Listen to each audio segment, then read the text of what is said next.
This is Leo Cloutier with Malice to It None. We're here at the home base of the spring training base of the New York Mets today, the world champions, and it's a dear pleasure to have as our guest another world champion in his own rights ever since he carved an inch in this vast field of baseball. I'd like to welcome to our show the voice of the New York Mets, Lindsey Nelson. Welcome, Lindsey. Leo, thank you very much. Always a pleasure to see you. Well, it certainly is a pleasure to see you here today, this beautiful day, Linz.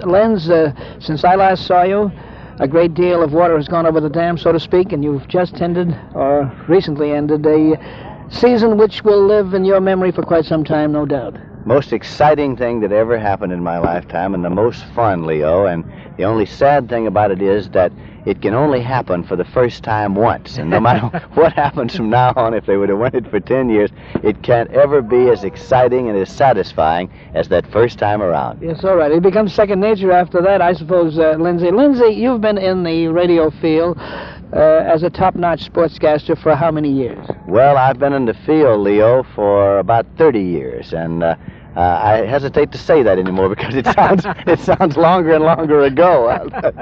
And you certainly have carved quite a niche for yourself in this great game of baseball as one of its outstanding announcers for so many years.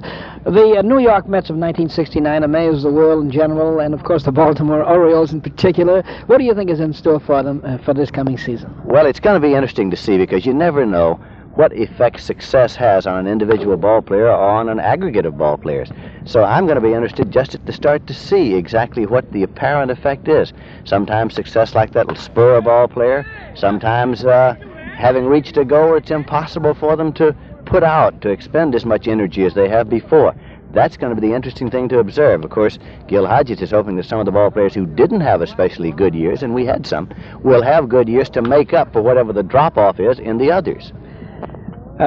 Linz, undoubtedly, as you speak of success, you remember the Broadway play, Will Success Spoil Rock Hunter, rather. I always think of Rock Hudson. Yeah. Do you think that this will travel through the ball club? Well, I don't think that as such that success will spoil them, but again, you just don't know. Every individual has to react differently, and that's going to be the whole thing. How will the success, having reached the goal, affect the individual ball player? And that's something, as reporters, we'll have to watch very closely early to see if there are any indications that it is affecting them. Yes, all right. Lindsey, the Mets made some trades. They didn't stand pat because they know what's ahead. What do you think? How do you think these trades will work? Especially the acquisition, for instance, of a former Red Sox third baseman, Joe Foy. I think the trades were good, and I was delighted to see them make them. They knew that they needed a little help at third base. They got by last year. They had Ed Charles there, who's no longer in the organization. They had Bobby File, who was brought up at midseason. And they had Wayne Garrett, who had a fine year, although he's the youngest member of the ball club, 21. So they needed a little stability. I think in Foy, they got what they needed. They wanted a right-hand batter. They wanted a little power. They wanted speed, and I think they got it.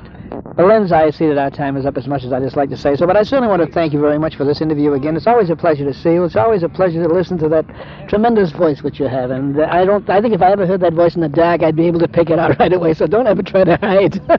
Leo, you're very kind.